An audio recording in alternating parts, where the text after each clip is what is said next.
प्रभु यीशु के नाम में आज के बाइबल अध्ययन के लिए मैं आपका स्वागत करता हूं।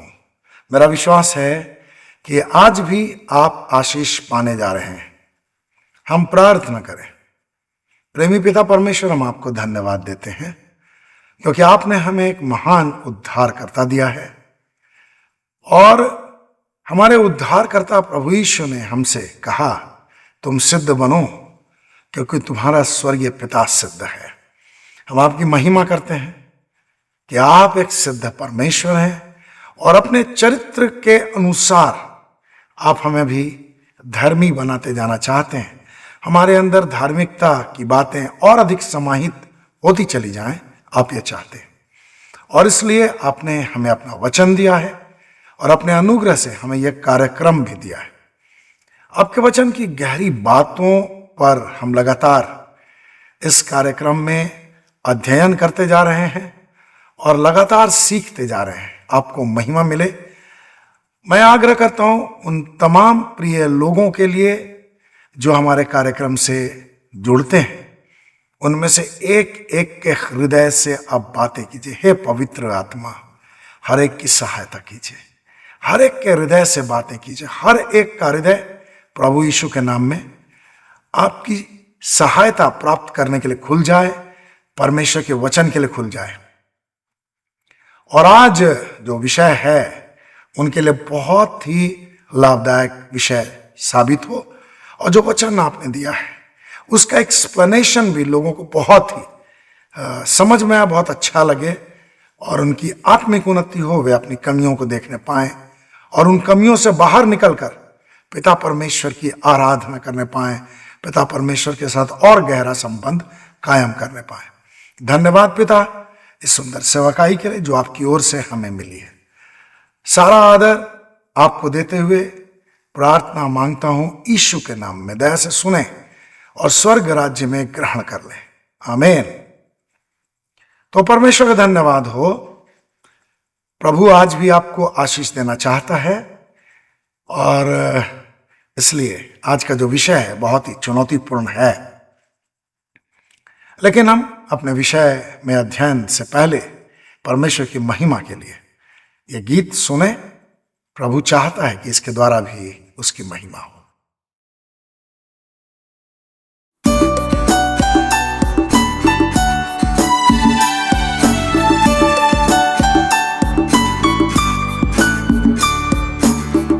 यहोवा सारी सृष्टि तेरा धन्यवाद करेगी। हे यहोवा सारी सृष्टि तेरा धन्यवाद करेगी, क्योंकि तू भला है, क्योंकि तू भला है और तेरी दया सारी सृष्टि पर है। हे यहोवा सारी सृष्टि तेरा धन्यवाद करेगी।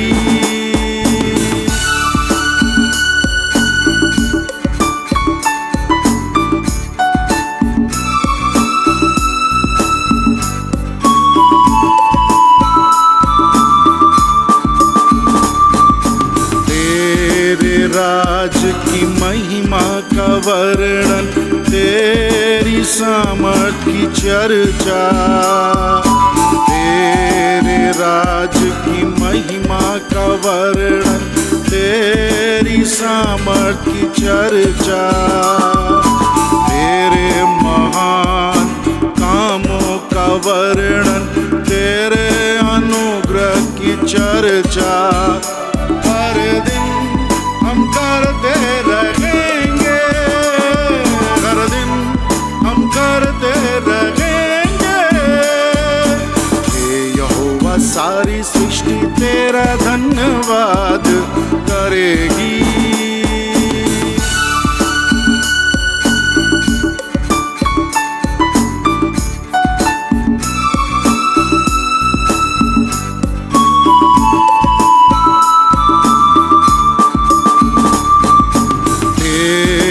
करुणा स्वर्ग तक है, तेरी सच्चाई आकाश तक।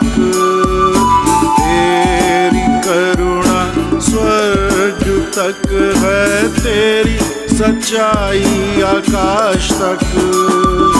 तू है स्वर्ग के ऊपर प्रतापी, तेरी महिमा पृथ्वी पर हर पल फैलती जाए, हर पल फैलती जाए। हे यहोवा सारी सृष्टि तेरा धन्यवाद करेगी।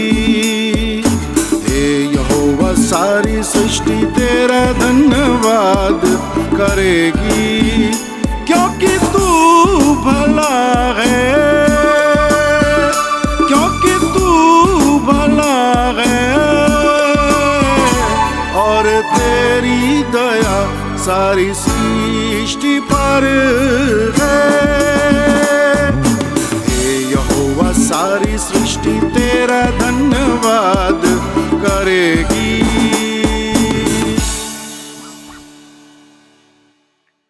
तो पिता परमेश्वर को धन्यवाद, वह विश्वास योग्य है, महिमा की योग्य है, और इसलिए उसकी प्रशंसा, उसकी महिमा सृष्टि में होती रहती है। और परमेश्वर चाहता है कि हम भी उसकी महिमा करें, इसलिए उसने हमें अपने स्वरूप में बनाया ताकि हम उसके साथ जुड़ करके अच्छा संबंध पिता परमेश्वर से कायम कर सकें। और आज हमारा जो विषय है वो हमारे लिए बहुत ही चुनौतीपूर्ण है। विषय है दोषी ठहराने की कवायद। हमारा जो शारीरिक स्वभाव है उसमें एक स्वभाव बहुत ही प्रबल है कि हम अपनी गलतियों को छुपा लेना चाहते हैं, लेकिन दूसरों की गलतियों को बहुत लोगों के पास, बहुत लोगों के समक्ष प्रकट करना चाहते हैं। ऐसा कहा जाता है, किसी ने कहा है कि मनुष्य अपनी छोटी गलतियों को छुपाने के लिए भी वकील बन जाता है, लेकिन दूसरों की गलतियों पर विचार करने के लिए वो न्यायाधीश बन जाता है। यानी हमारा स्वभाव बहुत ही कमजोर स्वभाव है। परमेश्वर की दृष्टि से देखें तो, स्वर्गीय दृष्टि से देखें तो हमारे स्वभाव में यह अंश पाया जाता है, दोष लगाने वाली भावना पाई जाती है। और इसके संदर्भ में प्रभु यीशु ने जो कहा, मैं वो पढ़ करके आपके समक्ष रखना चाहता हूं। मत्ती रचित सुसमाचार अध्याय 7 उसके 1 से 5 पद तक क्या लिखा है, मैं आपके समक्ष प्रस्तुत करना चाहता हूं। यहां लिखा है, दोष न लगाओ जिससे तुम पर भी दोष न लगाया जाए, क्योंकि जिस प्रकार तुम दोष लगाते हो उसी प्रकार तुम पर भी दोष लगाया जाएगा, और जिस नाप से तुम नापते हो उसी नाप से तुम्हारे लिए भी नापा जाएगा। तू क्यों अपने भाई की आंख के तिनके को देखता है और अपनी आंख का लट्ठा तुझे नहीं सूझता? अथवा तू अपने भाई से कैसे कह सकता है, ला मैं तेरी आंख से तिनका निकाल दूं, जबकि देख लट्ठा तो स्वयं तेरी आंख में है। हे पाखंडी, पहले अपनी आंख का लट्ठा निकाल ले, तब अपने भाई की आंख का तिनका निकालने के लिए तू स्पष्ट देख सकेगा। जाहिर सी बात है, मनुष्य के पाप में स्वभाव का यह स्पष्ट प्रकटीकरण है। दोषारोपण की प्रवृत्ति हमारे अंदर, हमारे स्वभाव में ही पाई जाती है, हमारे खून में ही यह प्रवृत्ति पाई जाती है। इसके लिए हमें किसी प्रशिक्षण की जरूरत नहीं पड़ती, वह हमारे अंदर रहती है। बचपन से ही यह प्रवृत्ति हमारे अंदर पाई जाती है।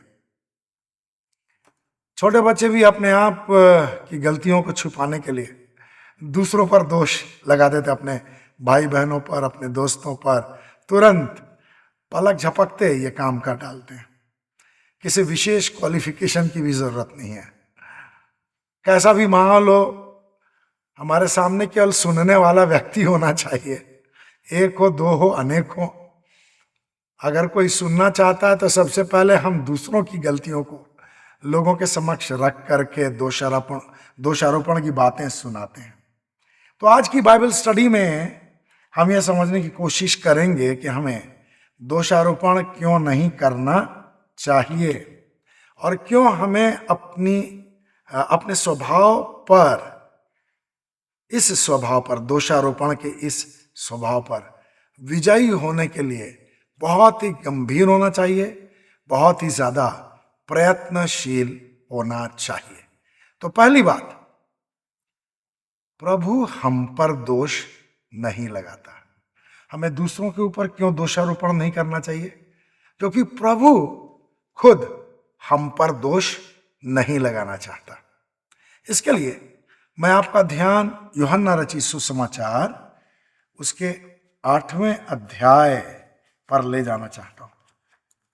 वहां एक बहुत ही महत्वपूर्ण घटना है और आज के विषय से संबंधित बहुत ही महत्वपूर्ण बात लिखी हुई है।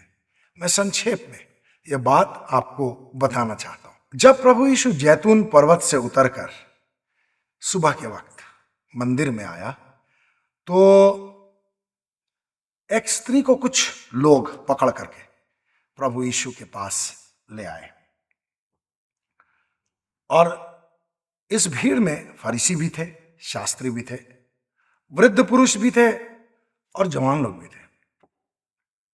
वे सब उस स्त्री को प्रभु यीशु के सामने ले आए और उन्होंने प्रभु यीशु को परखने के लिए क्या पूछा? 4 पद में लिखा है, गुरु, यह स्त्री व्यभिचार करते हुए पकड़ी गई। एकदम स्पष्ट रूप से उन्होंने स्त्री पर आरोप लगाया कि यह पकड़ी गई व्यभिचार करते हुए। व्यवस्था में तो मूसा ने हमें ऐसी स्त्री को पथराव करने की आज्ञा दी है, तो इस विषय में क्या कहता है? प्रभु को बहुत बहुत धन्यवाद। इस घटना के द्वारा परमेश्वर का वचन हमें कितनी गहरी शिक्षा देता है। काश कि हम लोग इस गहरी शिक्षा को अपने जीवन में लागू कर सकें। तो प्रभु यीशु ने कुछ कहा नहीं और प्रभु जमीन पर कुछ लिखने लगा। फिर उन्होंने उस स्त्री के ऊपर दोष लगाया और प्रभु यीशु ने एक बात उनके सामने, जब प्रभु यीशु जैतून पर्वत से उतर करके मंदिर में आया तो बहुत सारे लोग एक स्त्री को वहां लेकर आए। यह सुबह का वक्त था। इन तमाम लोगों में शास्त्री भी थे, फरीसी भी थे, वृद्ध पुरुष भी थे, जवान पुरुष भी थे। एक स्त्री को वे लेकर के आए क्योंकि वे प्रभु को परखना चाहते थे और उन्होंने आरोप लगाते हुए उस स्त्री के विषय में कहा। 4 और 5वें पद को मैं पढ़ना चाहता हूं, यूहन्ना 8, 4 और 5। यहां लिखा है, उन्होंने उससे कहा, गुरु, यह स्त्री व्यभिचार करते हुए पकड़ी गई है। व्यवस्था में तो मूसा ने हमें ऐसी स्त्री को पथराव करने की आज्ञा दी है, तू इस विषय में क्या कहता है? प्रभु यीशु ने उनकी बातों का तुरंत कोई जवाब नहीं दिया। वे बार बार पूछते रहे। अब यहां मजेदार बात एक यह है कि व्यभिचार करती हुई स्त्री तो पकड़ी गई, लेकिन वह पुरुष वहां नहीं जिसके साथ उसने व्यभिचार का पाप किया था। तो ये शास्त्रियों, फरीसियों और यहूदियों की मानसिकता को दर्शाता है। अब बार बार जब वे पूछते रहे तो प्रभु यीशु ने क्या किया? प्रभु यीशु ने एक काम किया, वह भूमि पर कुछ लिखने लगा। और ऐसा कहा जाता है, यहां नहीं लिखा हुआ है, लेकिन ऐसा माना जाता है प्रभु यीशु के द्वारा जमीन पर लिखे जाने का अर्थ यह निकाला जाता है कि वह एक एक व्यक्ति के पाप जमीन पर लिख रहा था। तो जब बार बार उन्होंने उससे पूछा तो उसने क्या जवाब दिया? 7वें पद को मैं आपके सामने रखना चाहता हूं। परंतु जब वे बार बार उससे पूछते रहे तो उसने सीधे खड़े होकर उनसे कहा, तुम में जो निष्पाप हो वही सबसे पहले उसे पत्थर मारे। परमेश्वर का धन्यवाद हो। क्या हुआ आप पहले से जानते होंगे, अगर आप नहीं जानते तो आप पढ़ सकते हैं। यहां लिखा है, एक एक करके सब लोग वहां से खिसकने लगे। सबसे पहले वृद्ध खिसकने लगे। और अगर ये सही बात है कि प्रभु यीशु उनके पाप लिख रहा था, तो वृद्धों के पाप तो सबसे ज्यादा रहे होंगे, इसलिए सबसे पहले वृद्ध वहां से खिसक गए और उसके बाद धीरे धीरे सब लोग खिसकते चले गए। और तब प्रभु यीशु ने उस स्त्री से पूछा, वे कहां गए? क्या किसी ने तुझे दंड की आज्ञा नहीं दी? वो बोली, किसी ने भी नहीं प्रभु। तब यीशु ने कहा, मैं भी तुझे दंड की आज्ञा नहीं देता, जा अब से फिर पाप ना करना। अब यहां मैं उस स्त्री की मनोदशा को आपके सामने कुछ देर के लिए प्रस्तुत करना चाहता हूं। आप भी सोच सकते हैं।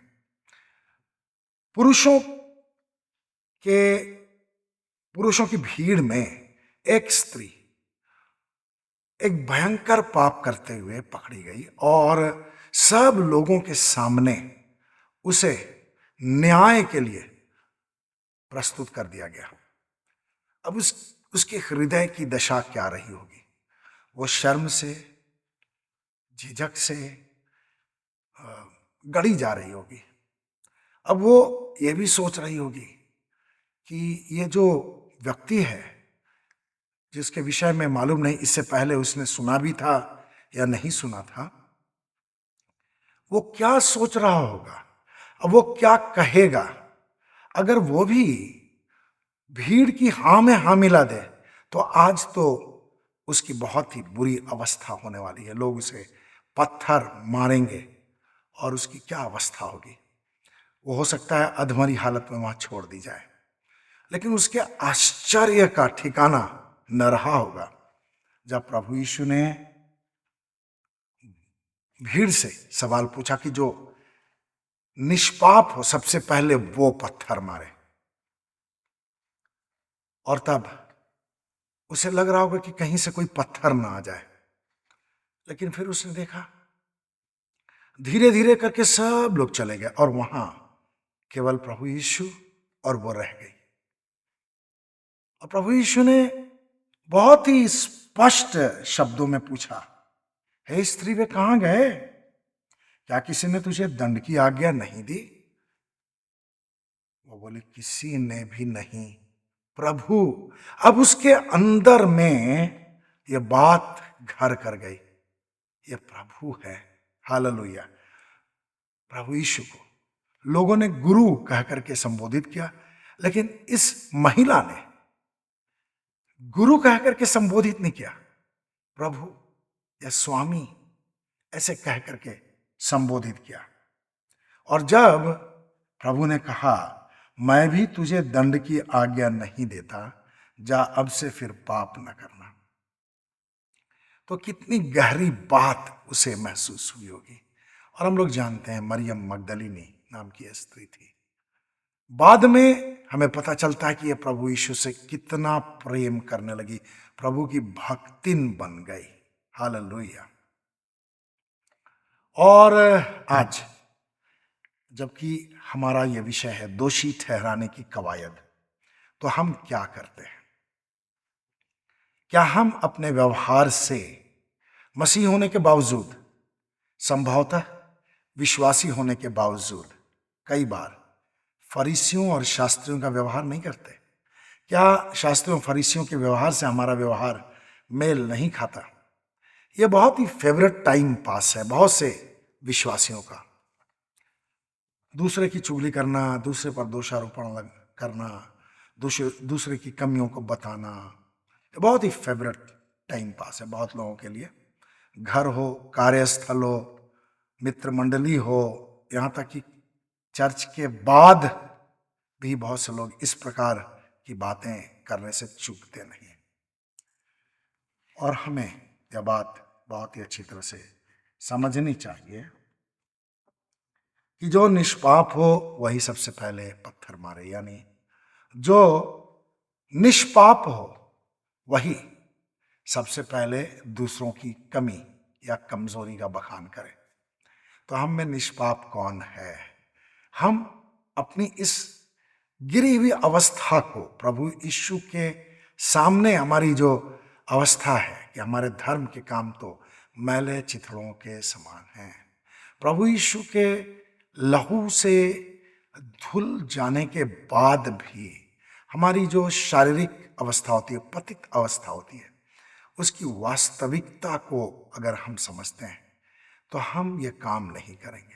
प्रेरित पौलुस कहता है, मुझ में कुछ भी भला वास नहीं करता, मुझ में कुछ भी भला वास नहीं करता। प्रेरित पौलुस जैसा व्यक्ति जब ऐसा कहता है तो हमारी क्या स्थिति है?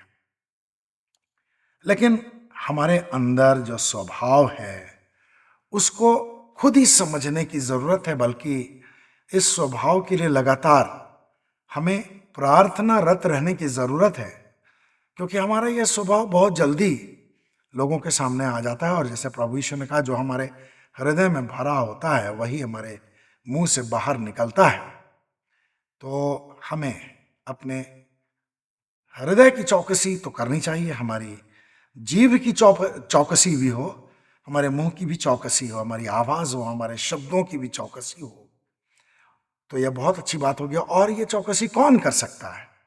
कौन हमें बार बार बताएगा कि तुम गलत कर रहे हो?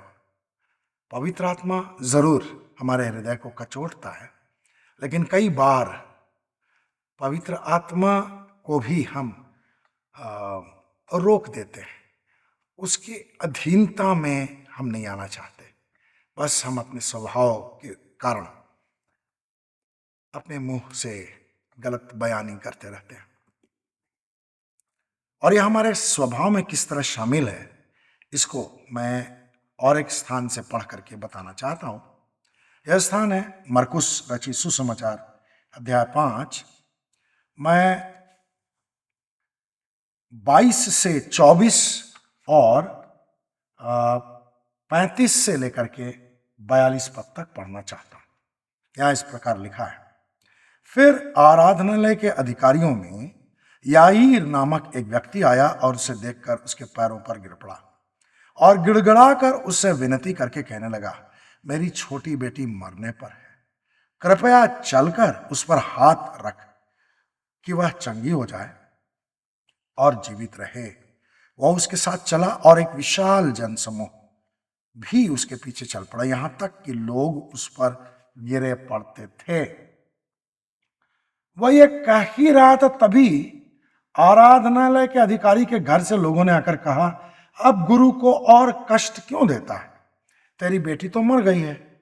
परंतु यीशु ने उस बात को सुन लिया और आराधनालय के अधिकारी से कहा, मत डर, केवल विश्वास रख। हालेलुया।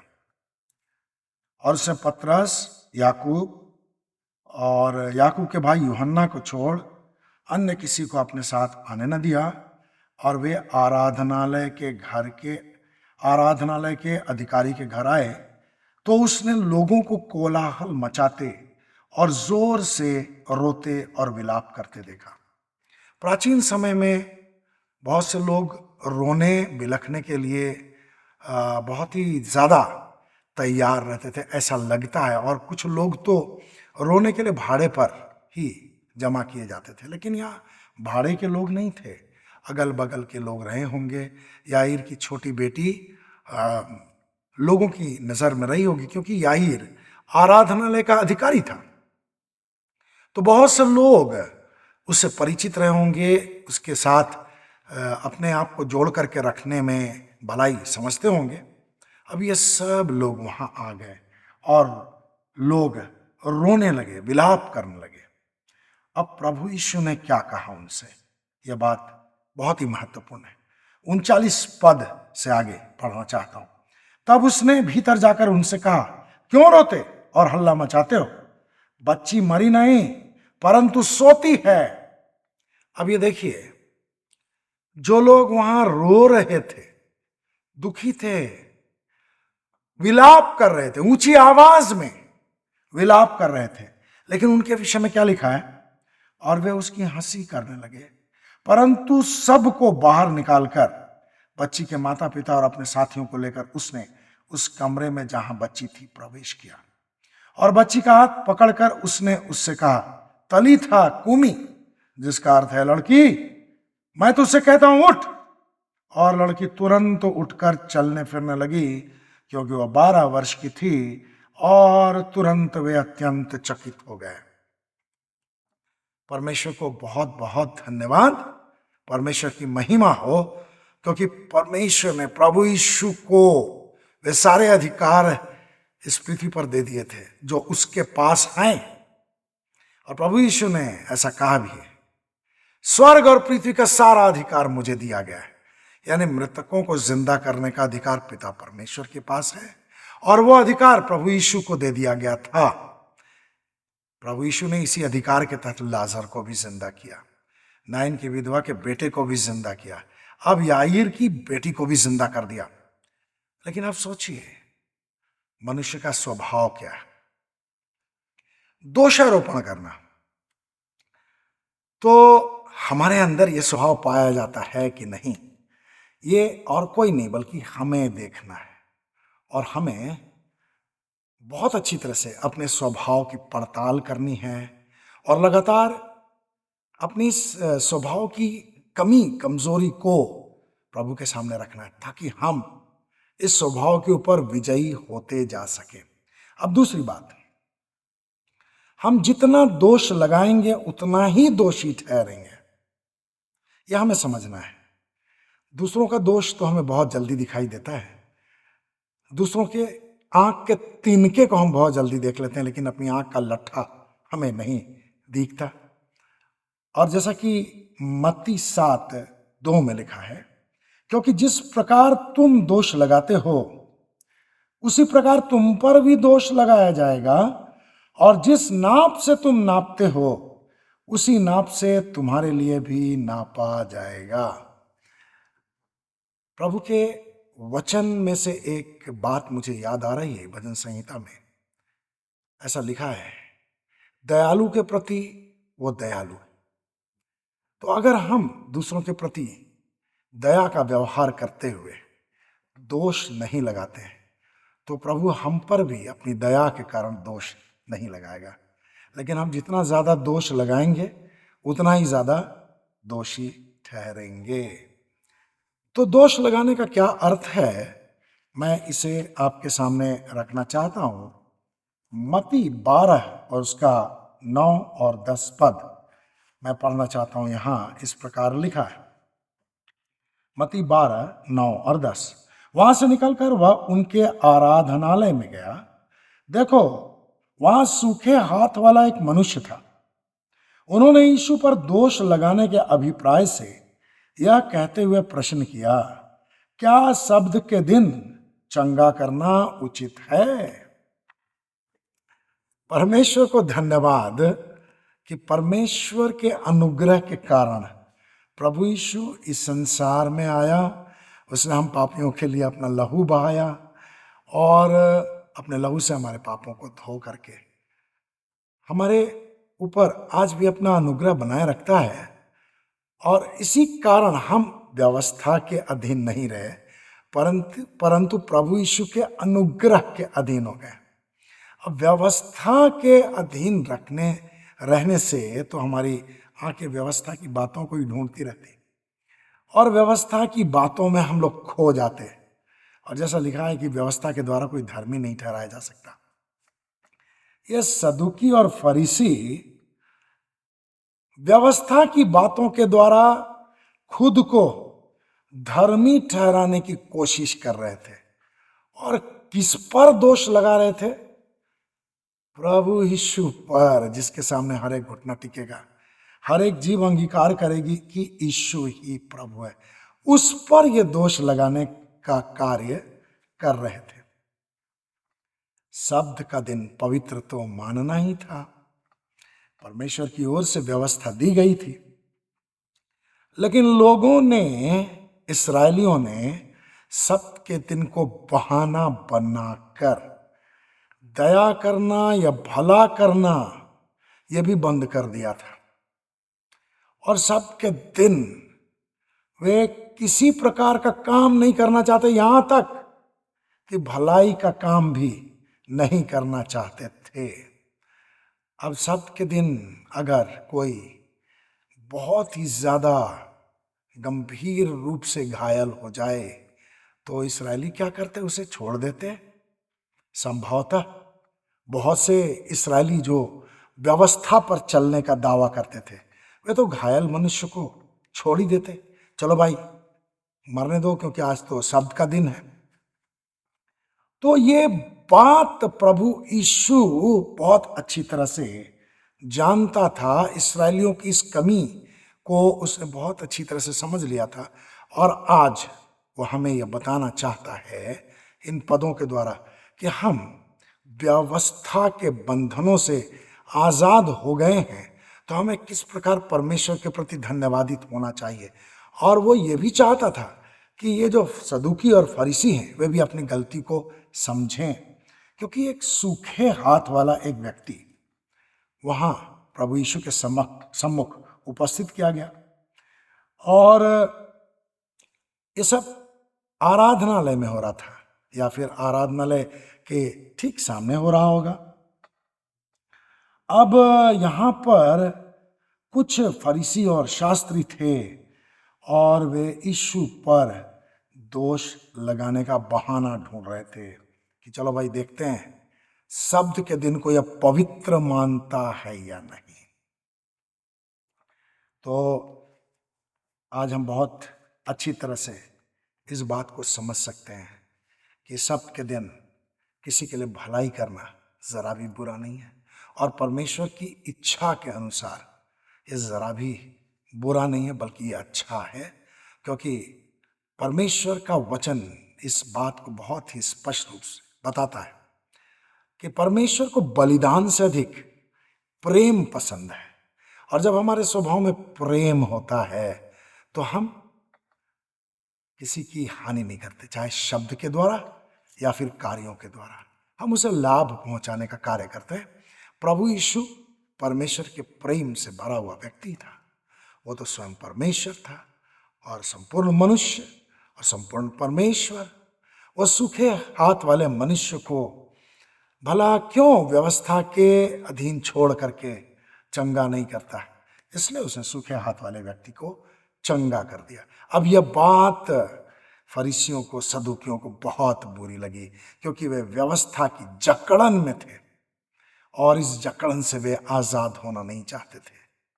यद्यपि प्रभु यीशु ने कोई भी गलत काम नहीं किया था, फिर भी वे उसकी आलोचना कर रहे थे, उस पर दोष लगा रहे थे। अब दोष लगाने का जो काम है वो ऐसा है कि दोष लगाने वाला व्यक्ति दोष लगाने की आदत में कुछ इस तरह से फंस जाता है। अगर वो अपने आप को न पहचाने, अपने हृदय की पतित अवस्था, पापमय अवस्था का स्वयं अनुभव न करे, तो उस स्वभाव से वो कितना अधिक जकड़ा हुआ है इस बात को वो समझ नहीं सकता। अगर वो अपने आप को न पहचाने, अपने हृदय की पतित अवस्था पर गौर न करे, तो क्या होगा? दोष लगाने वाला जो स्वभाव है वो उसके ऊपर पूरी तरह से प्रबल ही रहेगा। मैं एक और उदाहरण आपके सामने रखना चाहता हूं।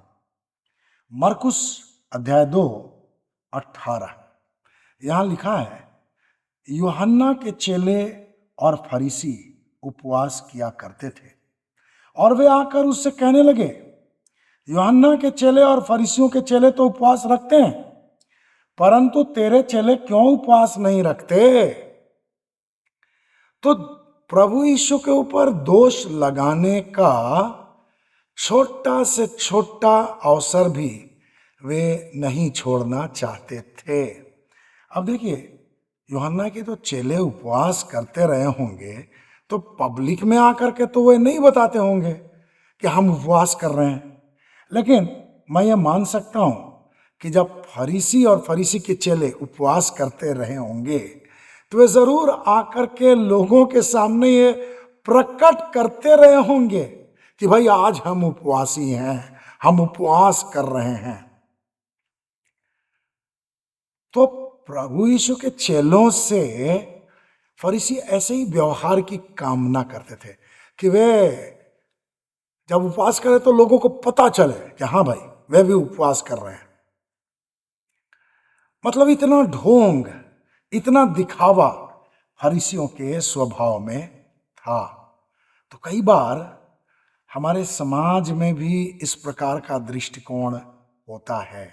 उपवास जब किया जाता है तो लोगों को बताया भी जाता है कि भाई हम उपवास कर रहे हैं।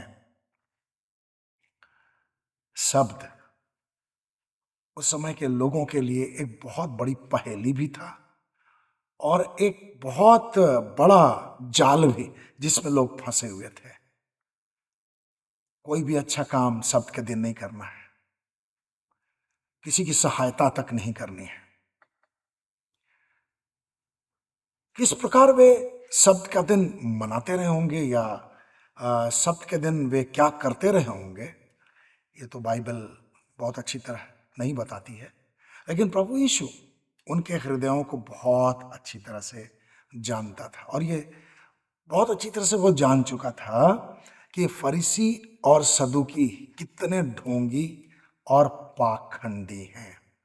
प्रियो, क्या सदूकियों और फरीसियों का व्यवहार हमारे अंदर भी आ गया है या हमारे शारीरिक स्वभाव का ये हिस्सा है?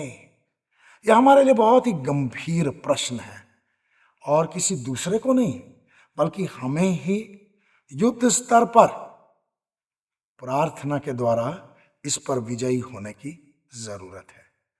अब मैं तीसरी बात आपके सामने रखना चाहता हूं। हम दया का व्यवहार करें। परमेश्वर का धन्यवाद हो। प्रभु यीशु हमसे चाहता है कि हम दया का व्यवहार करें। मत्ती रचित सुसमाचार अध्याय 9 उसके 10 से लेकर के 13 पद तक मैं पढ़ना चाहता हूं। फिर ऐसा हुआ कि जब वह घर में भोजन करने बैठा तो देखो बहुत से चुंगी लेने वाले और पापी आकर यीशु और उसके चेलों के साथ भोजन करने लगे।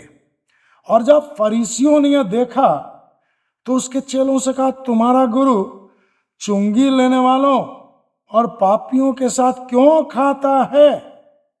परंतु जब उसने सुना तो कहा, भले चंगों को वैद्य की आवश्यकता नहीं परंतु बीमारों को होती है। परंतु जाओ और इसका अर्थ सीखो, मैं बलिदान नहीं पर दया चाहता हूं, क्योंकि मैं धर्मियों को नहीं परंतु पापियों को बुलाने के लिए आया हूं। परमेश्वर का धन्यवाद। हम पाप में पड़े हुए लोगों पर परमेश्वर की कितनी बड़ी दया है।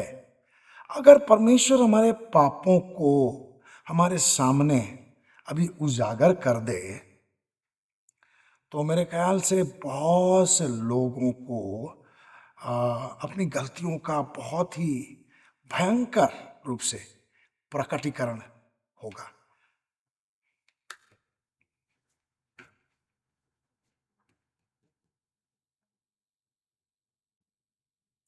परमेश्वर का धन्यवाद हो क्योंकि वो दयालु परमेश्वर है और दया के कारण वो क्या करता है, हमारे पापों को क्षमा करता है। जैसा कि भजन 86 और उसके 5 में लिखा है, क्योंकि हे प्रभु तू भला है और क्षमा करने को तत्पर रहता है और जितने तुझे पुकारते हैं उन सब के लिए तू अति करुणामय है। वो हमारी प्रार्थना क्यों सुनता है? इसलिए नहीं कि हमारी प्रार्थना बहुत अच्छे शब्दों से उसके सामने प्रस्तुत की जाती है, बल्कि इसलिए कि वो दयालु है। और जैसा कि भजन संहिता 103 और उसके 8वें पद में लिखा है, यहोवा दयालु और अनुग्रहकारी, विलंब से कोप करने वाला, अति करुणामय परमेश्वर है। हालेलुया। पद 10 भी मैं आपके सामने रखना चाहता हूँ। लिखा, उसने हमारे पापों के अनुसार हमसे व्यवहार नहीं किया, ना हमारे अधर्म के अनुसार हमें बदला दिया है। परमेश्वर को बहुत बहुत धन्यवाद। हमें भी परमेश्वर की दया का स्मरण करते रहना चाहिए, क्योंकि जब हम किसी दूसरे पर आरोप लगा देते हैं, किसी दूसरे पर दोषारोपण करते, तो दूसरे की गलतियों को अन्य लोगों के सामने प्रकट करते, तो इसका मतलब क्या है कि हम उस पर दया नहीं कर रहे। लेकिन जैसी दया परमेश्वर ने हम पर की है, हमें भी दूसरों पर वैसी दया करनी चाहिए। कम से कम इतना तो याद ही रहना चाहिए कि हम अपनी योग्यता के कारण, अपनी अच्छाई के कारण और अपनी योग्यता के कारण परमेश्वर के पास नहीं है। हमारा संबंध इस कारण नहीं है परमेश्वर के साथ कि हम बहुत ही भले लोग हैं, अच्छे लोग हैं, संभ्रांत लोग हैं, बल्कि इसलिए है कि हम पापियों के लिए प्रभु यीशु इस संसार में आया, उसने हमारे लिए अपना लहू बहाया। तो हम इस बात को कभी ना भूलें। जैसे कि प्रेरित पौलुस अपनी गवाही के तौर पर कहता है, पहला तीमुथियुस पहला अध्याय 13 और 15-16 पद मैं पढ़ना चाहता हूं। क्या लिखा है? यद्यपि मैं पहले निंदा करने वाला, सताने वाला तथापि घोर अंधेर करने वाला व्यक्ति था, फिर भी मुझ पर दया की गई, क्योंकि मैंने यह सब अविश्वास की दशा में नासमझी से किया था। उसने अविश्वास की दशा में नासमझी से किया। लेकिन बहुत सारे लोग जो विश्वासी हैं, विश्वास की दशा में नासमझी से करते हैं। यह बहुत ही भयंकर अपराध है परमेश्वर की दृष्टि में, क्योंकि हम अपने तो क्षमा प्राप्त कर लेते हैं, लेकिन हम दूसरों को क्षमा नहीं करना चाहते। तो हम खुद के लिए भी माफी मांगे और दूसरों के लिए भी माफी मांगे। यह हमारे लिए बहुत जरूरी है। और हम अपने इस स्वभाव पर विजयी हों तो परमेश्वर को कितनी प्रसन्नता होगी। अब मैं 15 और 16 पद पढ़ना चाहता हूं। लिखा, यह एक विश्वसनीय और हर प्रकार से ग्रहण योग्य बात है कि मसीह यीशु संसार में पापियों का उद्धार करने आया, जिनमें सबसे बड़ा मैं हूं।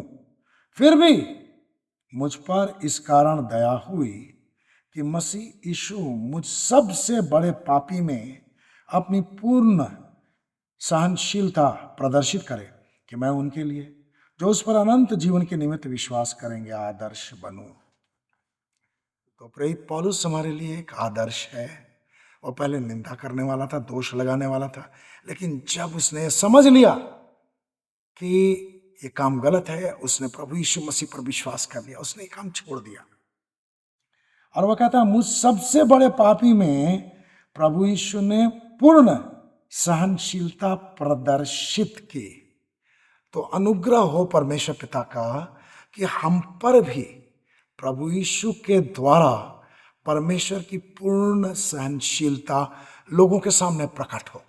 जिस प्रकार अपनी पूर्ण सहनशीलता में परमेश्वर ने हमारे पापों को क्षमा कर दिया, हमारी गलतियों को माफ कर दिया, हमारे दोषारोपण करने के स्वभाव को क्षमा कर दिया, उसी प्रकार हम भी दूसरों के प्रति सहनशील बने। और सहनशील बन करके हम दूसरों की कमियों को उजागर करने का कार्य न करें, बल्कि हम उनकी गलतियों को छुपाने का प्रयास करें। भले हमें प्रभु की ओर से ये कहा जाए कि भाई उनके लिए प्रार्थना करो, तो हमें उनके लिए जरूर प्रार्थना करनी चाहिए। हालेलुया। परमेश्वर आपको आशीष दे। हम प्रार्थना करें। प्रेमी पिता, आपको हृदय से धन्यवाद। आज की बाइबल स्टडी में आपने जो बातें हमारे सामने रखी हैं, उनके लिए हम आपको सराहते हैं, आपकी महिमा करते हैं, आपसे आग्रह करते हैं इस बाइबल स्टडी के द्वारा लोगों को बहुत फायदा हो। जो बात आपकी ओर से मैंने कही, वे बातें लोगों के हृदयों में समाहित हो जाएं। आपका जो वचन है वो हमारे हृदयों में घर कर जाए और हम इस बात को बहुत अच्छी तरह से समझ सकें कि आपने अपनी पूर्ण सहनशीलता में हमारे पापों को क्षमा कर दिया है, तो हमें भी दूसरों के पापों को क्षमा करना है। हम पर दया कीजिए, हमारी सहायता कीजिए और सुनने वाले सब लोगों को ये आशीष दीजिए कि वे भी पूर्ण सहनशील होकर दूसरों से व्यवहार करें, और जैसा आपने हमारे दोषों को दूर कर देना चाहा बल्कि कर दिया, उसी प्रकार हम भी दूसरों की गलतियों और खामियों को तूल न दें बल्कि उनको क्षमा करें, और हमारी जुबान को अपने नियंत्रण में रखें पवित्र आत्मा, ताकि हम दूसरों की गलतियों को अन्य लोगों के सामने उजागर न करें। और परमेश्वर के अनुग्रह से, प्रभु की सहायता से, पवित्र आत्मा की सामर्थ्य से ऐसा संभव है। मैं सब सुनने वालों के लिए आपके इस अनुग्रह की मांग करता हूँ। सब लोग इस दिशा में, इस क्षेत्र में भी जयवंत से भी बढ़कर हो जाएं, और आपका ज्ञान इनके द्वारा और लोगों के समक्ष भी पहुँचे। आपके ज्ञान की मधुर सुगंध इनके परिवार में, मित्र मंडली में, कलीसिया में, इनके कार्यस्थल में और हर जगह पहुँचे जहाँ ये जाए, और आपके नाम को महिमा मिले। सारा आदर सम्मान हम आपको देते हैं यीशु के नाम में, आमीन। तो परमेश्वर का धन्यवाद हो, हमारे साथ जुड़े रहने के लिए बहुत बहुत धन्यवाद। लगातार प्रार्थना करते रहिए। इस कार्यक्रम से जुड़े हुए जितने भी लोग हैं उनके लिए परमेश्वर ने एक विशेष योजना रखी है। वे वचन के प्रकाश में चलें और धीरे धीरे धीरे धीरे करके वे सिद्धता की दौड़ में बहुत आगे बढ़ते चले जाएं, और परमेश्वर आप सबको आशीष दे। अगर ये बाइबल स्टडी आपके लिए लाभदायक सिद्ध हुई है तो आप इसे अपने भाई बहनों के साथ शेयर कीजिए, कमेंट्स लिखिए, लाइक कीजिए, और परमेश्वर की महिमा के लिए हमारे लिए भी प्रार्थना कीजिए और एक दूसरे के लिए भी प्रार्थना कीजिए। हालेलुया, प्रेज द लॉर्ड, जय मसीह।